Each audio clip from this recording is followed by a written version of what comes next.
وآل محمد صلوات اللهم صل على محمد وآل محمد.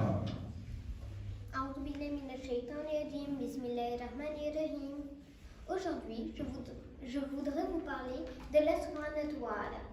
Dans le doigt d'Abu Hamza al-Thumali, Imam Sajjad dit: Dieu, c'est grâce à toi que j'ai réussi à te connaître. Discutons quelques instants de cette phrase. Il y a deux moyens de connaître Dieu.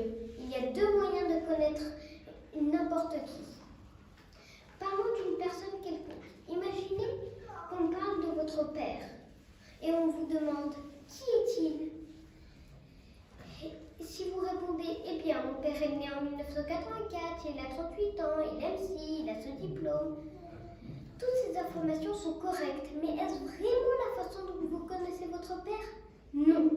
Pour vous, votre père n'est pas cette personne qui aime ci, qui aime ça, qui est née telle année. Quand quelqu'un vous demande qui est votre père, vous allez vous rappeler du moment où vous étiez en difficulté et que votre papa était venu vous soutenir, que lorsqu'il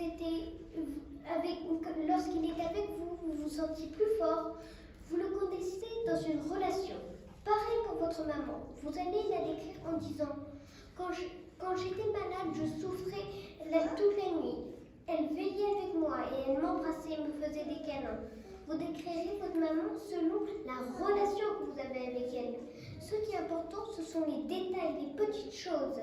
La façon dont elle mangeait, son enthousiasme pour tel dessert, sa manière de rire.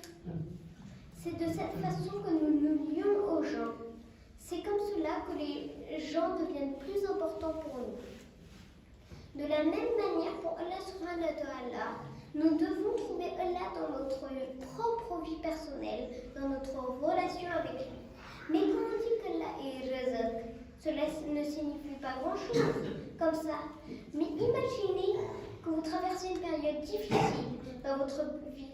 Vous avez perdu votre travail, vous êtes inquiet. Vous vous dites: comment paierai-je mon loyer? Comment paierai-je l'école de mes enfants? Comment vais-je faire? Mais vous réalisez finalement que même si c'était difficile, vous y êtes arrivé et vous arrivez même à trouver un meilleur travail. À ce moment-là, Allah se montre dans votre vie personnelle, dans votre propre vie. Le risque vient de lui. Maintenant, vous comprenez ce que veut dire son nom, Razaq. Et dans la vie de chacun d'entre nous, Allah vient petit à petit se présente.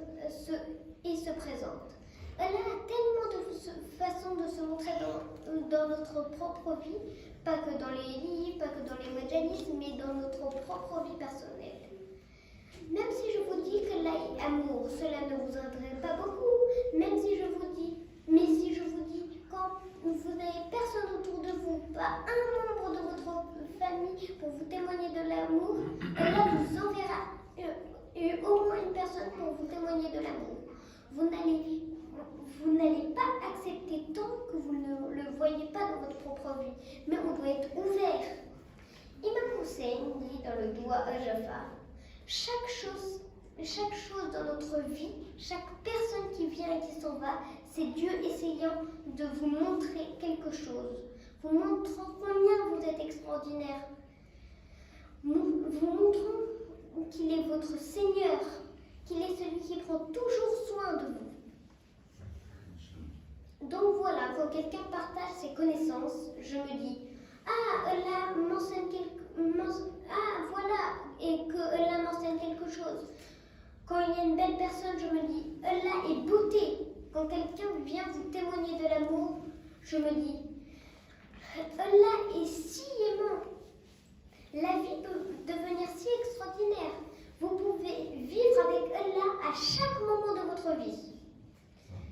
J'espère, Inch'Allah, Allah nous aidera à ouvrir les yeux et à regarder notre vie et le voir dans notre vie.